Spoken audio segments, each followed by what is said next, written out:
Hey everyone, and welcome to our online worship experience. I'm Kareem, your online campus pastor. You know, the frustration turns into a full-blown anger The occasional drink becomes the daily ritual. The innocent glance has turned into an insatiable appetite. You know it's bad for you, but you've got to do it anyway. Once, you were free. You had a life, not just an existence. Then one day you woke up and realized you've become dependent just to survive. You didn't start this way, but you don't know how to return to the happy and productive life you've once had. Well, God wants to free you and those you love from what has you stuck. Get ready for our teaching series, Unstuck, and get ready to experience freedom from your vices, habits, and addictions.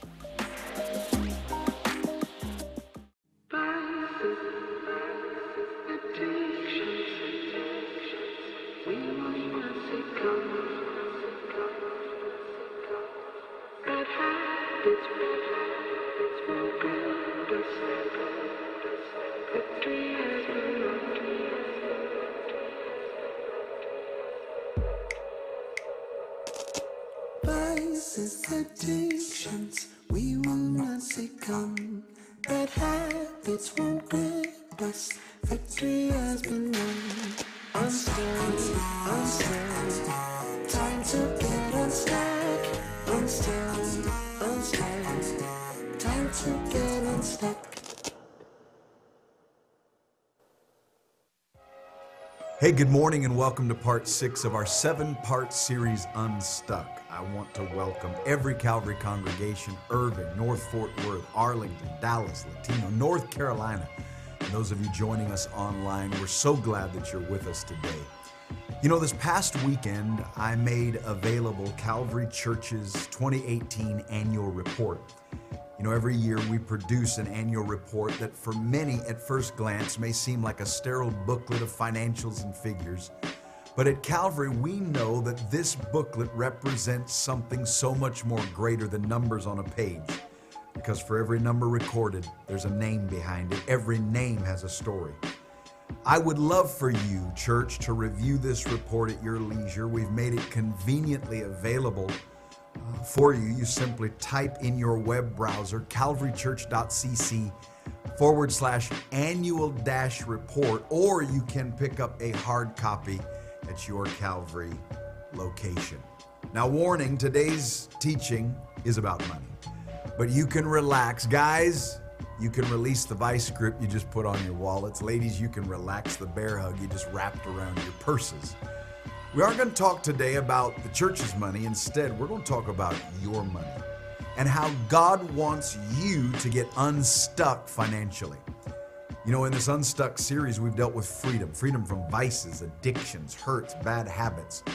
And like many areas of life, it's all too easy to fall into bad money habits. Sometimes we just don't know any better. Sometimes we're just lazy. But neither excuse is acceptable. Bad habits are detrimental to all aspects of life, but bad money habits can be especially damaging. This past weekend, we decided that we don't want to be normal anymore. You know, think about that. Today in America, normal means we'll always have a car payment. Normal means we have no money in the bank for emergencies. Normal means we have student loans that have been around so long that we think they're pets. Normal means we're up to our eyeballs in debt. Normal means we aren't being generous. Normal means we're broke. We don't want to be normal anymore. At the end of last year, I shared some of the dreams that we want to see become realities as a church. I shared a series called Super Dreams. I want you to check out just a few months ago what I said about a dream that God's given me for this church. It's not just a few months ago. Watch this. It's probably about 55 pounds ago. Check this out. And I'm telling you, this year, we are setting our eyes on many more super dreams. And I don't have time to share them with you, but I'm going to give you our top 3. Is that all right? Somebody say yes. I'm talking about as a church, number 1, 2019, financial health and freedom. I am believing that both corporately and individually, corporately, Calvary Church as a whole, individually, the Calvary family, we are going to experience ongoing, God has done it this year, but ongoing health, and freedom financially. You know, when you step into a new role as pastor, and I took on an environment lacking, you know, some areas when it comes to our freedom, when it comes financially and health. But this year I am committed to rewriting a new chapter that embraces God's best for Calvary Church financially. We exist, church, because breakthrough does not. And this year I am focusing on seeing the super dream of financial health and freedom, as we've seen this year, not only at this campus, but every one of our campuses. And if you believe it today for your own life and for your church, give God praise right now. Come on, church. Come on. It's time to introduce a new kind of normal to the world. And Calvary, we've got to lead the way.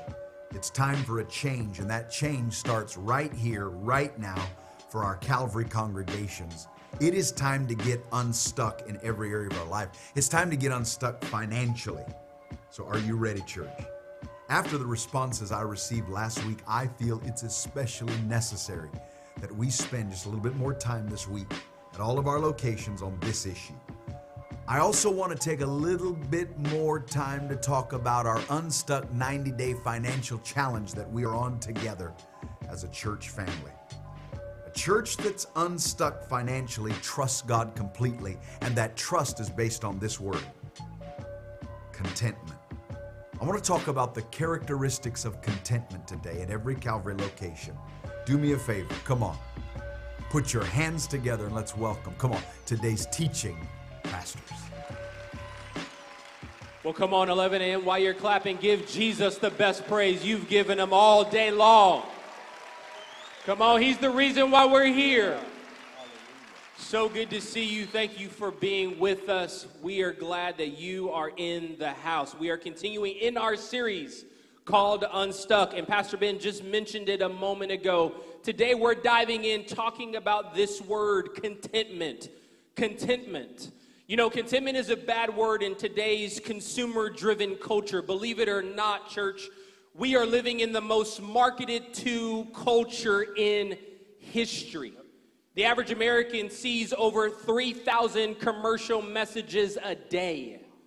A child born today is likely to see over 1 million commercial messages before the age of 20. That is staggering. This year alone, U.S. companies collectively are planning to spend over $100 billion, that's with a B, trying to reach you and getting you to spend more money. The purpose of all this marketing is to really drive home two important points. Companies want you to know that you need what they're selling and you need it now. They don't want you to buy it later, not next week, not next month. They want you to buy it right now. Companies have mastered the ability, and we know this especially going into the holidays, the ability to get us to psychologically believe that if we miss this sale that's going on for the next 29 minutes, you've literally missed everything. They do a good job of convincing us that we have to have these things immediately. And again, it's forcing us to live the stuck life. I believe that in our society today, we've got a problem. We are addicted to our stuff. Some would call it actually, and this is a real thing, stuffitis. It is a literal term that is out there to define people who are literally addicted to all of their material goods. The overwhelming image is that we have, as a culture, a persistent need for more. You see, the key symptom of stuffitis is nearsightedness, or the ability to only see that which is right in front of you. And how many of you know that when we operate with nearsightedness, we literally lose the ability to see long-term consequences? The main consequence of this being impatience. We live in an impatient world today. You know, so many of us today would rather use a credit card, and I'm talking to somebody today, rather use a credit card instead of saving up to buy something, paying cash for it.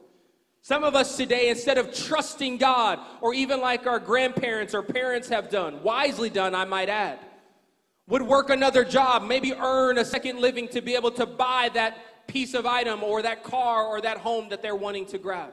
But no, today we live in a culture where literally we have to have what we want, and we want it now.